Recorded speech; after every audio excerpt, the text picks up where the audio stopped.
বাঁধ নির্মাণে ধীর গতিতে দুশ্চিন্তায় পড়েছেন নেত্রকোনার হাওর অঞ্চলের চাষিরা। আগামী মার্চের প্রথম সপ্তাহে প্রকল্পের কাজ শেষ হওয়ার কথা থাকলেও এখনও শুরু হয়নি বেশ কিছু পিআইসির কাজ। তবে সংশ্লিষ্ট কর্তৃপক্ষ বলছে নির্ধারিত সময়ে বাঁধ নির্মাণ কাজ শেষ করবেন তারা। সোহান আহমেদ কাকনের তথ্যছবিতে ডেস্ক রিপোর্ট।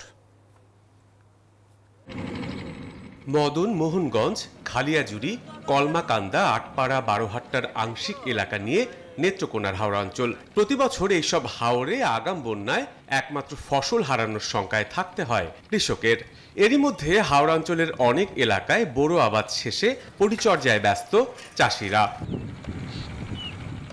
হাওরের একমাত্র ফসল রক্ষায় পানি উন্নয়ন বোর্ড ও উপজেলা প্রশাসনের সমন্বয়ে প্রতি বছর নির্মাণ করা হয় অসংখ্য ডুবন্ত বাঁধ। গেল বছরের তুলনায় চলতি বছর 191টি পিআইসির মাধ্যমে 146 কিলোমিটার বাঁধ মেরামতে উদ্যোগ নেয় পাউবো। কিন্তু এখন পর্যন্ত অনেক বাঁধ নির্মাণের কাজ শুরুই হয়নি।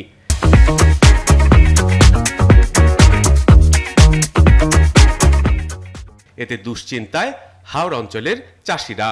চৈত্র মাস আসলেই পানির একটা ডাকা আসে, ওই ডাকায় যদি মনে করেন বাঁধগুলা টিকা যায় তাহলে আমাদের জন্য মঙ্গল, ফসলের জন্য। আমাদের একটা ভয় থাকে, আতঙ্ক থাকে, যদি বান কোথাও ছুটে যায় আমরা একবারে শেষ। গাড়ি তো শক্ত করে করার দরকার, শক্ত করে করলে এই জমি থাকবে, নাহলে তো রাখা সম্ভব।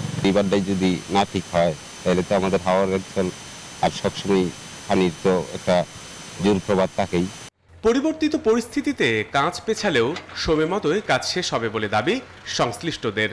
কমিটি গঠনের দেরি হয়েছে, কিন্তু আমাদের কাজ শুরু হয়ে গেছে এবং আমরা নির্ধারিত সময়ের মধ্যেই ফসল রক্ষা বাঁধ নির্মাণ করতে পারবো। আশা করি কোনো সমস্যা হবে না। আমাদের সার্বিক কাজের অগ্রগতি এখন পর্যন্ত 23%। আগামী 2 থেকে 3 দিনের মধ্যে এই সকল পিএসসিকে আবশ্যিকভাবে কাজ শুরু করতে হবে এবং যদি তারা কাজ শুরু না করে তাদের পিএসসি বাতিল করা হবে।